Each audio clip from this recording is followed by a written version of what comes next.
back to Nashville, Gavin and Company.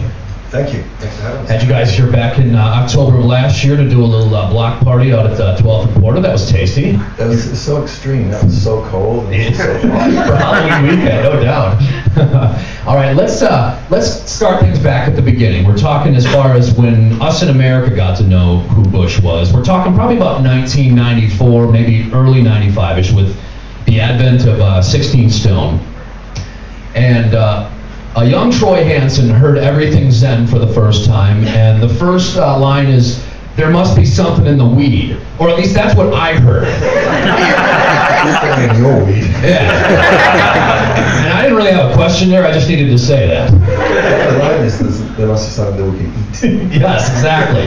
But it took me getting to Google eventually to find that out. Because you know how we all do that Big O Jet left the light on type thing? That is, I sung that for at least 5 years before I actually learned the lyrics to that That song. might be better lyric. Do I get writing credit on that? Or? Not yet. At what point did you, at 16 Stone, did you guys decide to make the trek to America, and actually, did you move to America at the start of 16 Stone, or were you still over in England?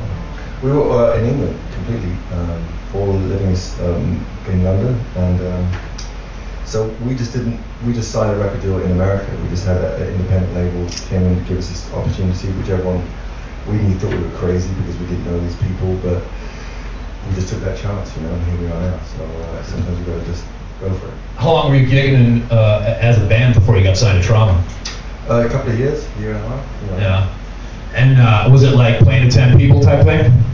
We were massive in Camden. There's a place there's an area in London with lots of pubs and clubs and stuff like that. So no, we played good shows, but we were just like a local band style. So they were good shows. But the first show that was like sold out on account of us and people knowing the record was CBGB's in New York City. So when you came to America, did you guys come to headline, or were you opening up for bands, or? No, we just played clubs. We just worked our way up. We didn't open for anyone.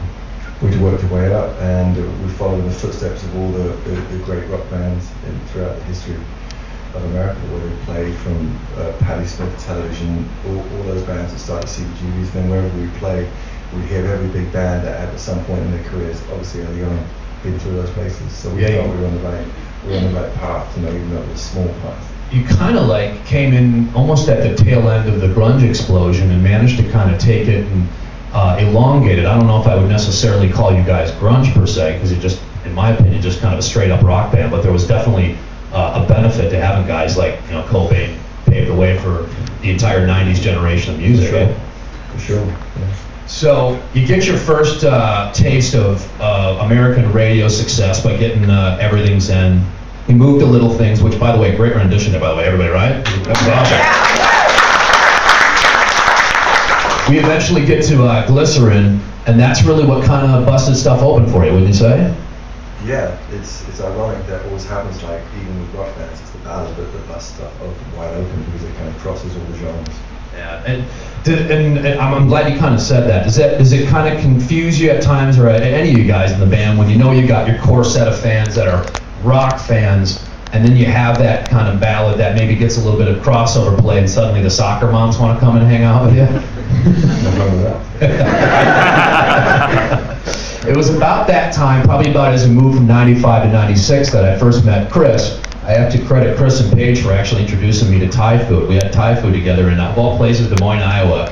And that was when you were in Helmet. Man, I love wearing 9mm, dude. Respect. That's good stuff. So you joined up with Gavin probably about the late 90s at that point, after you left Helmet? 2001, I think.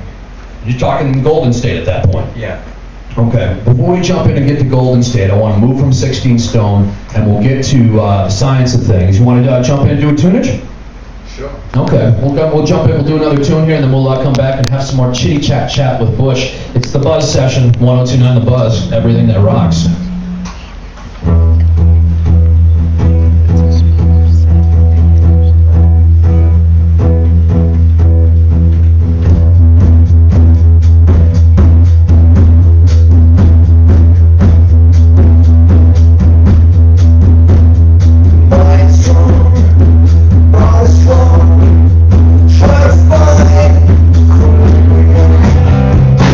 History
Royalty.